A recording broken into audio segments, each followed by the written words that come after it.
નમસ્કાર વિદ્યાર્થી મિત્રો, આપ સૌનું સ્ટડી પેનલ પર હાર્દિક સ્વાગત છે. આજના વિડીયોમાં આપણે ધોરણ 7ની જે ઇંગ્લિશની નવી પાઠ્યપુસ્તક આવી છે તેનું સપ્લિમેન્ટરી રીડિંગ એટલે કે પૂરક વાંચનનો પાઠ 1 the monkey and the veg જોઈશું. જો વિદ્યાર્થી મિત્રો તમે જોઈ શકો છો, મંકી એટલે તો આપણને ખબર છે વાંદરો થાય. વેજ એટલે શું થાય ખબર છે? એને શુદ્ધ ગુજરાતીમાં ફાચર કહેવાય. શું કહેવાય? ફાચર. અને આપણે દેશી ભાષામાં એને ફાંસ પણ કહીએ છીએ. જો આવી ફાંસ હોય ને એને વેજ કહેવાય છે. ચાલો તો આપણે પાઠ જોઈએ. One of the carpenters was sawing a huge log of wood. Since it was only half done, he placed a wedge in between to prevent the log from closing up. હવે જુઓ, એમ કહે છે કે એક જે સુથાર હતો, બરાબર છે, ઘણા બધામાંનો એક સુથાર. જુઓ, હવે અહીંયા જે છે ને ગ્રામરનો એક પોઈન્ટ આવે છે, ખાસ યાદ રાખજો. જુઓ અહીંયા શું લખ્યું છે? One of the carpenters was. જુઓ, હવે કાર્પેન્ટર્સ શું છે? તો કે બહુવચન છે. બહુવચન હોવા છતાં પણ અહીંયા ક્રિયાપદ કેવું આવ્યું છે? તો કે એક વચનનું આવ્યું છે. કેમ કે જો બહુવચન હોય તો ક્રિયાપદ શું આવવું જોઈએ? WERE, વર આવવું જોઈએ અથવા તો વેર આવવું જોઈએ ને, પણ એવું નથી. શા માટે એવું નથી? કેમ કે અહીંયા જે છે આ ક્રિયાપદ જે છે તે મુખ્ય કરતા વન જે છે, વન એટલે એક વચન.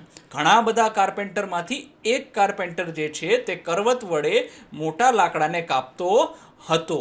એટલે ઘણા બધામાંથી એક એટલે શું આવશે? તો કે એક વચન થઈ ગયું, એટલે અહીંયા વોઝ આવે છે. Was sawing a huge log of wood since it was only half done. હવે જો અડધું એનાથી કપાઈ ગયું, તો પછી એને શું કર્યું? He placed a wedge in between to prevent the log from closing up. હવે એને વચ્ચે શું કર્યું? તો કે એને ફાંસ નાખી દીધી. કેમ ફાંસ નાખી દીધી? જો આ ફાંસ ન નાખે અથવા તો ફાચર ન નાખે તો એનાથી શું થશે કે આ લાકડું જે છે તે ફરીથી ભેગું થઈ જશે, મતલબ બંધ થઈ જશે. He then went off along with the other workers for his meal. હવે જુઓ, એ અન્ય એના જે બીજા મિત્ર જે સાથીદારો હતા તેની સાથે એ શું જાય છે? મીલ મતલબ જમવા માટે જાય છે. When all the workers had gone the monkeys came down from the trees. જ્યારે બધા જે છે કામદારો જતા રહ્યા એ સમયે વાંદરાઓ ઝાડ પરથી નીચે ઉતર્યા. જુઓ, એ ઝાડ ઉપર વાંદરા હતા અને નીચે ઉતર્યા. આપણને ખબર જ છે કે વાંદરાનો સ્વભાવ કેવો હોય છે? તો કે જે પણ વસ્તુ હોય એની સાથે રમત કરવાનો એનો સ્વભાવ હોય છે. દે started jumping around the site and playing with the instrument. હવે જુઓ, વાંદરાઓએ શું કર્યું? તો કે એ લોકોએ જમ્પિંગ કરવાનું સ્ટાર્ટ કર્યું આજુબાજુમાં. સાઇટ મતલબ શું છે? તો કે જ્યાં આ લાકડા કાપવાનું કામ થતું હતું એ જગ્યા, એ સાઇટ પર એ લોકોએ શું કર્યું? તો કે કૂદકા મારવાનું સ્ટાર્ટ કર્યું. બીજું, પ્લેઇંગ વિથ ધ ઇન્સ્ટ્રુમેન્ટ મતલબ ત્યાં જે ઇન્સ્ટ્રુમેન્ટ મતલબ ઓજારો હતા, સાધનો પડ્યા હતા, જેમ કે કરવત છે, હથોડી છે, આ જો અહીંયા બીજી હથોડી છે, અને અહીંયા છીણીને એવી બધી પણ વસ્તુઓ છે. એની સાથે એમને શું કર્યું? તો કે એને રમવાની શરૂઆત કરી દીધી. There was one monkey who got curious about the wedge placed between the log. હવે જુઓ, એમાંથી એક વાંદરો જે હતો ને એને શેમાં રસ જાગ્યો ખબર છે? એને કુતૂહલ જાગ્યું. શેમાં? તો કે આ જે ફાચર વચ્ચે ભળાવેલી હતી ને, જે ફાંસ જે છે એમાં એને રસ જાગ્યો. મતલબ એને એમ થયું કે આની અંદર શું છે, આ કેમ અહીંયા ફિટ કરવામાં આવ્યું છે. He sat down on the log. હવે એ શું કર્યું? તે ત્યાં લાકડા પર બેસી ગયો. પછી he placed himself in between the half split log. હવે એને શું કર્યું કે જે અડધું તૂટેલું લાકડું હતું ને એમાં એ કહેવાય ને કે પોતાની જાતને મૂકી દીધી, એટલે પોતે બરાબર વચ્ચે ગોઠવાઈ ગયો. He caught hold of the wedge and started pulling it. હવે એને શું કર્યું? એને આ ફાચરને ખેંચવાની શરૂઆત કરી. બરાબર છે, ધીરે ધીરે એને ખેંચવાની શરૂઆત કરી. All of a sudden the veg came out. અચાનક શું થયું? તો કે આ વેજ બહાર આવી ગઈ. પછી as a result the half split log closed in and the monkey got caught in the gap of the log. હવે જુઓ, અહીંયા ધ્યાનથી જુઓ. હવે અહીંયા શું કહે છે ખબર છે? કે જેવું આ બહાર આવી ગયું અને વાંદરો તો અહીંયા બેસીને આને બહાર કાઢતો હતો, એટલે આ જેવું બહાર આવી ગયું તો ફસાઈ કોણ ગયો? વાંદરો અંદર જે આ જગ્યા હતી, આ ગેપ હતી, આ તિરાડ હતી, એની અંદર ફસાઈ ગયો. As was his destiny. હવે એઝ વોઝ હિઝ ડેસ્ટિની મતલબ એના નસીબમાં એવું જ લખ્યું હતું. હી વોઝ સિવિયરલી વુન્ડેડ મતલબ એમ કહે છે કે એ કહેવાય ને કે ગંભીર રીતે ઘાયલ થઈ ગયો. જો આને ઘણા લોકો વાઉન્ડેડ વાંચતા હોય છે. ના, આને વુન્ડેડ વંચાય. અને જો આ ડીડી ન લખેલું હોય તો એને વાઉન્ડ ન કહેવાય, વુન્ડ કહેવાય. શું કહેવાય? વુન્ડ એટલે મતલબ ઘાયલ. વુન્ડેડ મતલબ ઘાયલ થયેલ. ધ વાઇઝ ઇન્ડીડ સે મતલબ સમજદાર લોકોએ ઇન્ડીડ મતલબ ખરેખર સાચું જ કહ્યું છે. શું કહ્યું છે? વન હુ ઇન્ટરફિયર્સ ટુ ગ્રીફ મતલબ એમ કહે છે કે જે વ્યક્તિ બીજાના કામમાં દખલ કરે છે તે ચોક્કસપણે દુઃખ, પીડા અથવા તો મુસીબતમાં મુકાય છે. મતલબ આ વાંદરો જે છે તે કાર્પેન્ટર જે સુતાર હતા એના કામમાં એને શું કર્યું? દખલગીરી કરી, ઇન્ટરફિયર કર્યો. એટલે શું થયું? તો કે એ આવી રીતે અંદર સપડાઈ ગયો. તો આપણે પણ ધ્યાન રાખવાનું વિદ્યાર્થી મિત્રો, આપણું જે કામ છે તેના ઉપર વધારે ધ્યાન આપવાનું, આલતુ ફાલતુ બીજા કામોમાં વધારે ધ્યાન દેવાનું નહીં. ચાલો હવે જુઓ મુખ્ય શબ્દ જેને આપણે ગ્લોસરી તરીકે પણ ઓળખીએ છીએ તેને જોઈએ. સૌથી પહેલાં કાર્પેન્ટર, તો એને શું કહેવાય? સુથાર. લોગ ઓફ વુડ મતલબ લાકડાનો ટુકડો, ભારો નહીં આવે, અહીંયા ટુકડો જ આવશે. વેજ, વેજ એટલે ફાચર, લાકડાને ખુલ્લું રાખવા માટે વપરાતી ખૂંટી જેને આપણે ફાસ તરીકે પણ ઓળખીએ છીએ. ઇન્સ્ટ્રુમેન્ટ્સ એટલે ઓજારો, બધાય અલગ અલગ સાધનો. ક્યુરિયસ એટલે જિજ્ઞાસુ અથવા તો કુતૂહલ થવું. તમને ખબર હોય, તમે જો કોઈ આગળ આવી ગયા છો, અત્યારે જે છઠ્ઠા ધોરણનું વિજ્ઞાનનું જે નવું પાઠ્યપુસ્તક નામ આવ્યું છે ને એનું નામ છે ક્યુરિયોસિટી મતલબ કુતૂહલ. હાફ સ્પ્લિટ મતલબ અડધું ચીરેલું. સડનલી એકાએક અથવા તો અચાનક. સિવિયરલી વુન્ડેડ મતલબ ગંભીર રીતે ઘાયલ થયેલું અથવા તો ઈજાગ્રસ્ત. ઇન્ટરફિયર્સ દખલગીરી કરવી. ગ્રીફ તો કે દુઃખ, મુસીબત. આ રીતે આપણે જે આના મુખ્ય શબ્દ અથવા ગ્લોસરી છે તેને જોઈ. હવે જોઈએ પ્રેક્ટિસ.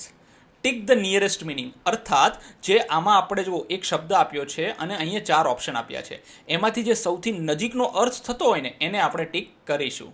પહેલા છે વેજ. તો શું છે વેજ એટલે શું? તો કે જોઈએ ને આપણે a toy. B a tool for cutting. Toy એટલે રમકડો. અ ટૂલ ફોર કટિંગ મતલબ કાપવા માટેનું સાધન જેને અહીંયા સો કહેવાય, કરવત આપણે જેને કહીએ છીએ. ત્રીજું C a piece use to keep things apart મતલબ કોઈ એવું લાકડાનો કટકો અથવા તો કોઈ એવો ટુકડો કે જેને બે વસ્તુઓને અલગ રાખવા માટે યુઝ કરીએ છીએ તો એને કહેવાય વેજ. ડી અ નેલ. નેલ અથવા તો નેલને શું કહેવાય? તો કે ખિલ્લી. નેલને જો કે નખ પણ કહેવાય છે પણ અહીંયા નખનો ઉપયોગ ક્યાંય નહીં આવે, અહીંયા ખિલ્લી જ કહેવાશે. તો આનો સાચો આન્સર છે સી. વેજ એટલે ફાચર, બે વસ્તુઓને એકબીજાથી અલગ રાખવા માટે વપરાતો ટુકડો અથવા તો તેને ખૂંટી પણ કહેવાય છે. જો વિદ્યાર્થી મિત્રો તમે જ્યારે સ્વાધ્યાયના પ્રશ્ન લખતા હોય ને તો ગુજરાતી લખવાની જરૂર નથી. અહીંયા જે પણ સ્વાધ્યાયમાં ગુજરાતી આપવામાં આવ્યું છે ફક્ત તમારી સમજણ માટે જ આપવામાં આવ્યું છે, જેથી કરીને તમે ક્યાંય પણ કન્ફ્યુઝ થાવ નહીં. પછી બીજું છે ક્યુરિયસ. ક્યુરિયસનો મતલબ થાય કુતૂહલ અથવા તો જિજ્ઞાસુ. એ કેરલેસ મતલબ જે કોઈ કાળજી ન કરતો હોય તે. બી ઇન્ટરેસ્ટેડ મતલબ કોઈનામાં રસ ધરાવતો હોય તે. સી એંગ્રી મતલબ ગુસ્સે. D afraid.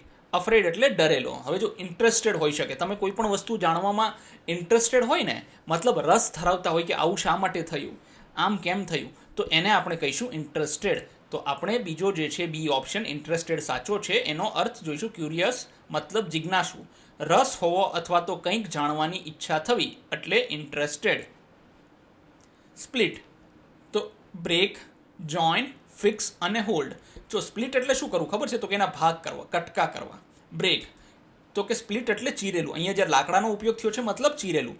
તોડવું અથવા તો બે ભાગમાં વહેંચવું. સ્પ્લિટ કરવું એટલે જો તમે જ્યારે મોટા થશો ને ત્યારે ખર્ચાઓને સ્પ્લિટ કરશો. મતલબ તમે 5 ફ્રેન્ડ ફરવા જાશો તો તેમાંથી કોનો કેટલો ખર્ચો થયો ને એને સ્પ્લિટ કરેલો કહેવાય. મતલબ સરખા ભાગે વહેંચીએ ને એને પણ સ્પ્લિટ કહેવામાં આવે છે.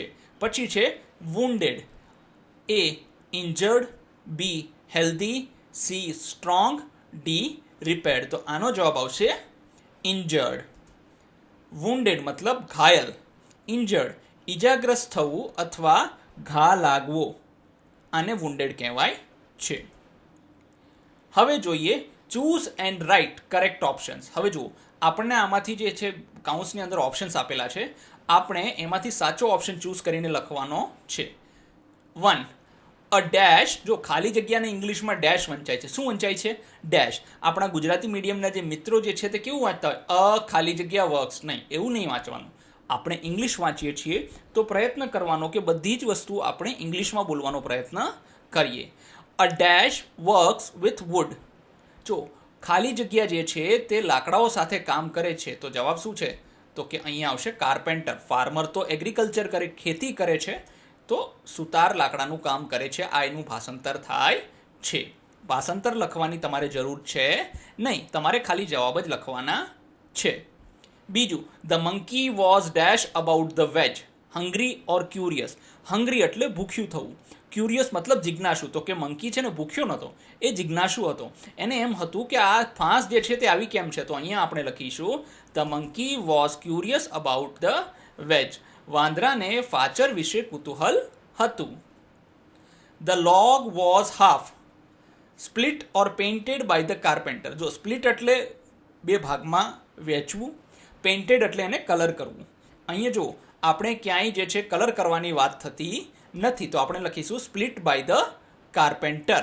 તો આપણે લખીશું સુથાર દ્વારા લાકડું જે છે તે અડધું ચીરેલું હતું. The monkey was badly dash in the log. મતલબ વુન્ડેડ અને હીલ્ડ. વુન્ડેડ મતલબ ઘાયલ થયેલું, હીલ્ડ મતલબ તમે ઘાયલ થયા હોય એના પછી આપણે કોઈ ઉપચાર કરીએ અને સરખા થઈ જઈએ તો એને હીલ્ડ કહેવાય. The monkey was badly wounded in the log. તો વાંદરો લાકડામાં ખરાબ રીતે ઘાયલ થયો હતો, મતલબ તે ફસાઈ ગયો હતો એટલે ઘાયલ થઈ ગયો હતો.